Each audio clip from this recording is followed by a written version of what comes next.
Section 3.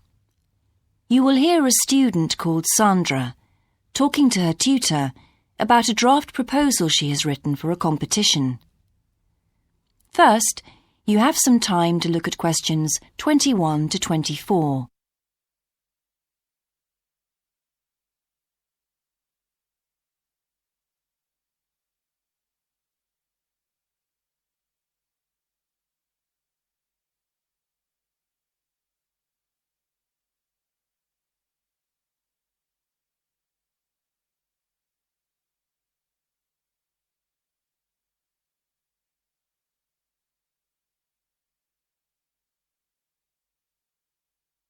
Now listen carefully and answer questions 21 to 24. Right, Sandra. You wanted to see me to get some feedback on your group's proposal, the one you're submitting for the Geography Society field trip competition. Uh-huh. I've had a look through your proposal, and I think it's a really good choice. Oh. In fact, I only have a few things to say about it, but even in an outline document like this, you really have to be careful to avoid typos and problems with layout in the proposal, and even in the contents page. So read it through carefully before submitting it, okay? Will do. And I've made a few notes on the proposal about things which could have been better sequenced. Okay. As for the writing itself, I've annotated the proposal as and where I thought it could be improved. Generally speaking, I feel you've often used complex structures and long sentences for the sake of it, and as a consequence, although your paragraphing and inclusion of subheadings help, it's quite hard to follow your train of thought at times. Oh. So cut them down a bit, can you? Really? Yes, and don't forget simple formatting like numbering. Didn't I use page numbers? I didn't mean that.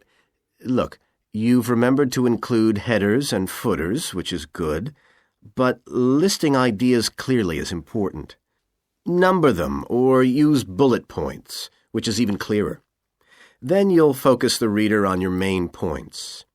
I thought your suggestion to go to the Navajo Tribal Park was a very good idea. No, I've always wanted to go there.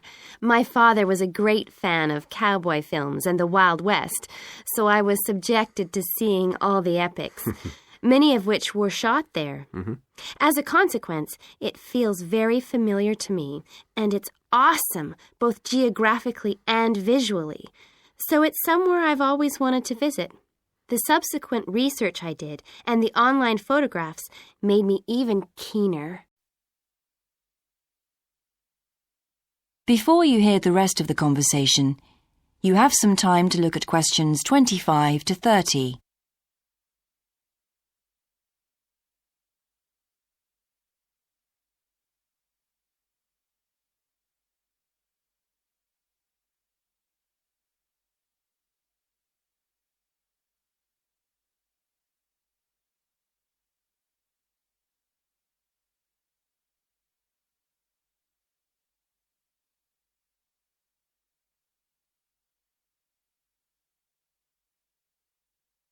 Now listen and answer questions 25 to 30.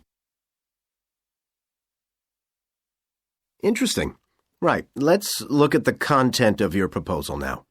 Did you find it comprehensive enough? Well, yes and no. You've listed several different topics on your contents page, but I'm not sure they're all relevant. No? Well, I thought that from the perspective of a field trip, one thing I needed to focus on was the sandstone plateau and cliffs themselves. The way they tower up from the flat landscape is just amazing. The fact that the surrounding softer rocks were eroded by wind and rain, leaving these huge outcrops high above the plain. It's hardly surprising that tourists flock to see the area. Well, yes, I'd agree with including those points. And then the fact that it's been home to Native American Navajos and all the social history that goes with that. The hardships they endured trying to save their territory from the invading settlers. Their culture is so rich. All those wonderful stories. Well, I agree it's interesting, but It's not immediately relevant to your proposal, Sandra, so at this stage, I suggest you focus on other considerations. I think an indication of what the students on the trip could actually do when they get there should be far more central, so that certainly needs to be included and to be expanded upon. And I'd like to see something about the local wildlife and vegetation, too. Not that I imagine there's much to see.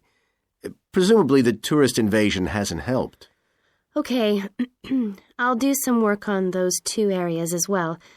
But you're right, there's not much apart from some very shallow-rooted species.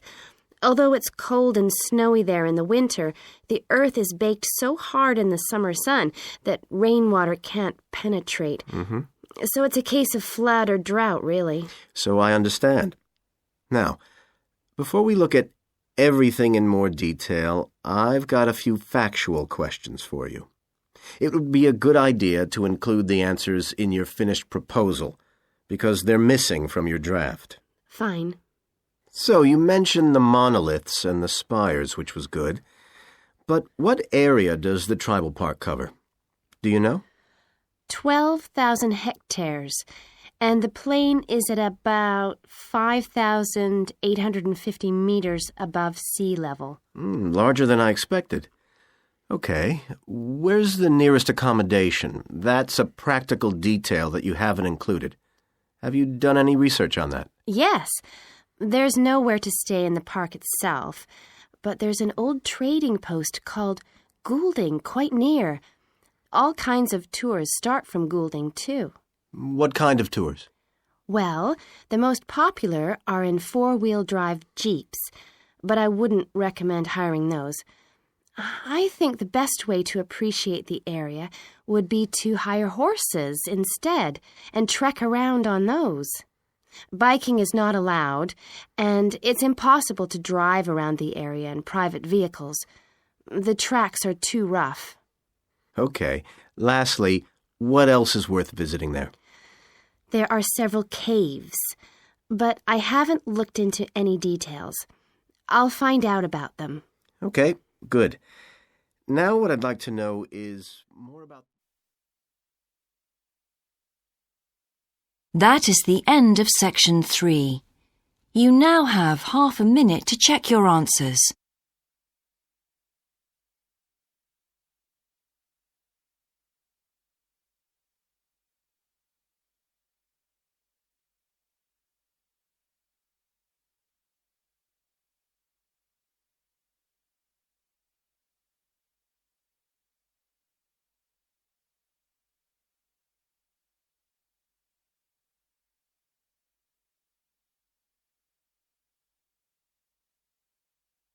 Now turn to section 4.